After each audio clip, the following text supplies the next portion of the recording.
Imagine being driven from your home, your community, your country, not for anything you've done, but simply because of who you are. This is a tragic reality faced by the Rohingya people of Myanmar, a Muslim minority who have endured what the United Nations has described as a textbook example of ethnic cleansing. Today, we delve into the heart-wrenching story of the Rohingya genocide.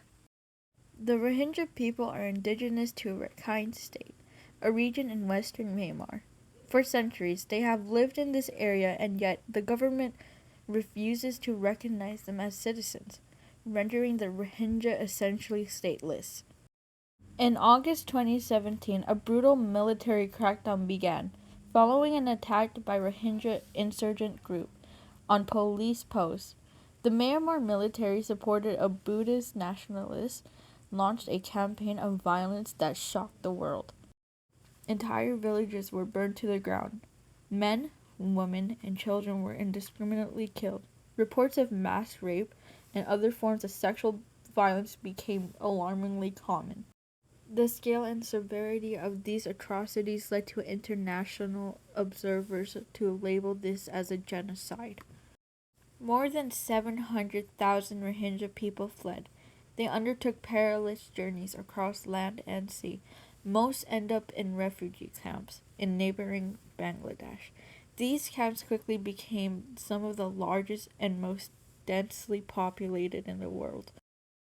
The government of Myanmar has repeatedly denied allegations of genocide, claiming they were only responding to terrorist threats. Yet, evidence collected by international human rights groups paints a grim picture of systematic state-sponsored violence against the Rohingya.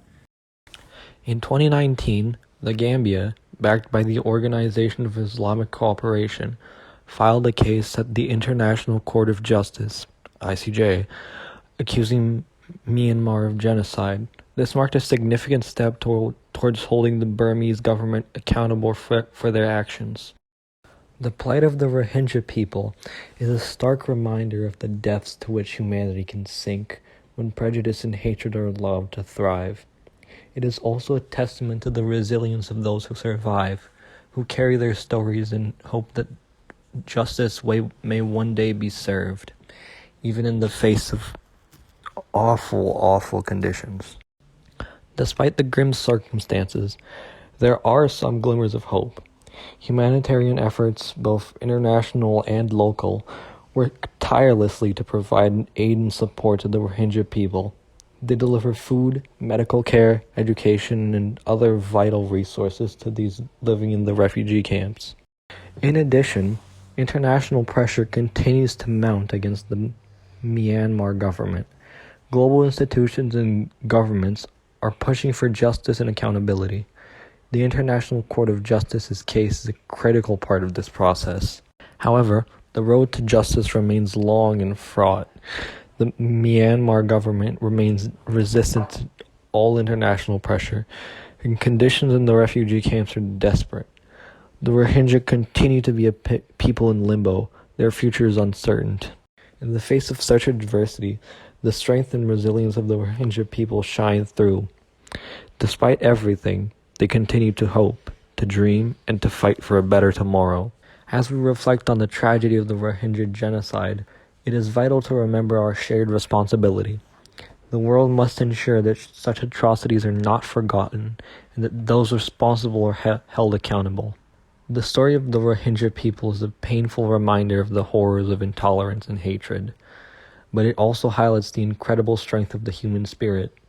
Let their plight inspire us all to work towards a world where such atrocities are a thing of the past. We must not simply bear witness to the suffering of the Rohingya people, along with all other repressed peoples around the world. We must use their stories as a call to action, a plea for justice, and a beacon of hope for a more compassionate, tolerant world.